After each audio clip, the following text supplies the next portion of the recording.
अस्सलाम वालेकुम। 8th class, how are you fine. 8th class, आज आप लोगों का साइंस का लेक्चर है। पेज नंबर 68 पे देखें। बैलेंस द फॉलोइंग इक्वेशन, ये इक्वेशंस हैं, इनको आपने बैलेंस करना है। ये इसके साथ 2, 3, 2 ये आप लोग इक्वेशंस को बैलेंस कर लेंगे ऐसे ही जैसे यहाँ पे लिखा हुआ है। इसमें से हमने रिएक्टेंट्स और प्रोडक्ट्स बताने हैं कि इनमें कितने कितने एटम्स हैं, एटम और कितने कितने रिएक्टेंट्स और प्रोडक्ट्स में कितने कितने इनमें एटम है, 2 हैं, 3 हैं, 4 हैं। तो इस सारे इक्वेशन से रिलेटेड ये जो लिखे हैं इनसे हम लोगों ने ये साथ लगाने थे। इसके बाद हमारा टॉपिक है law of conversation of mass, कानून बकाए मादा क्या है। Law of conversation of mass was put forward by a French chemist Lavoisier in 1785। कानून बकाए मादा 1785 में फ्रांसीसी साइंसदान लेवाइजरे ने पेश किया। This law state that during the chemical reaction mass is neither created और nor destroyed by it change from one from to another. इसका जो केमिकल रिएक्शन के दौरान इसने कहा कि मादा ना तो पैदा हुआ और ना ही फना होता है, बल्कि ये एक शक्ल से दूसरी शक्ल में तब्दील हो जाता है। In other words, during a chemical reaction, total mass of the products is equal to the total mass of the reactants. दूसरे अल्फाज में इसने कहा कि किसी केमिकल रिएक्शन के वकूफ़ पज़ीर होने पर जो रिएक्टेंट्स और प्रोडक्ट्स हैं, रिएक्टेंट्स का मास और प्रोडक्ट्स के मास इसके बराबर होता है। ये था इसका लॉ ऑफ कन्वर्सेशन ऑफ मास के इसने कहा था कि इस केमिकल रिएक्शन के दौरान मादा ना तो पैदा हुआ और ना ही फना होता है, बल्कि ये एक शक्ल से दूसरी शक्ल में तब्दील हो जाता है।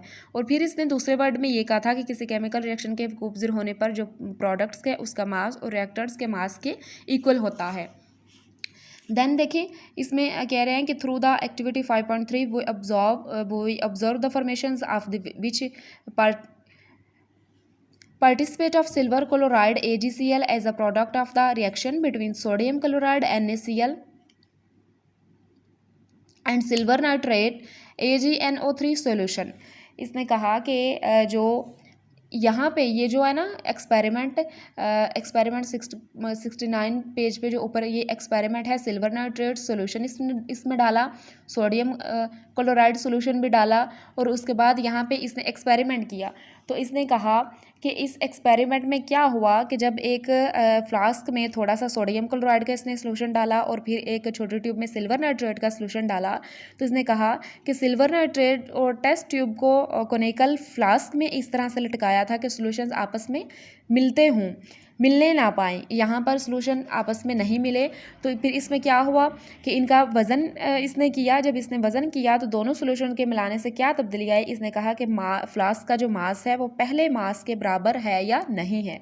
तो इसने ये कहा था कि जो फ्लास्क का वज़न है वो पहले मास के इक्वल है या नहीं है। फिर इसने यहाँ पे सिल्वर क्लोराइड का किया था, वो अभी मैंने आपको ऊपर बताया कि इसने कैसे सिल्वर क्लोराइड भी सोल्यूशन में ऐड किया था। This balance chemical equation for the reaction as a follow AgNO3 plus NaCl react हुआ AgCl प्लस NaNO3।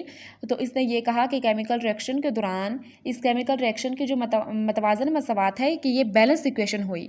जब इसने ये सारा एक्सपेरिमेंट किया तो इसने कहा कि ये इक्वेशन बैलेंस हुई। केमिकल रिएक्शन के दौरान जो प्रोडक्ट है, chemical reaction total mass of product is equal to the total mass of reactor. इसने कहा कि जो केमिकल रिएक्शन का दौरान प्रोडक्ट का कुल मास जो रिएक्टेंट्स के कुल मास के इक्वल है, तो यही कानून बकाए मादा है। This verifies the law of conversation of मास। यही इसने देखना था कि इसमें रिएक्टेंट्स का मास जो प्रोडक्ट्स के मास के इक्वल है कि नहीं। जब इसने एक्सपेरिमेंट किया तो हेंस प्रूव हुआ कि केमिकल रिएक्शन के दौरान जो प्रोडक्ट और इसका रिएक्टेंट्स का मास है वो बिल्कुल इक्वल है। तो the verify law of conversation of मास, तो यही लॉ ऑफ कन्वर्सेशन ऑफ मास है। आप लोगों ने होमवर्क में यही लिखना है, ये लॉ ऑफ कन्वर्सेशन ऑफ मास यहाँ से यहाँ तक आप लोगों ने होमवर्क में लिखना है और इसे याद भी करना है, ठीक है।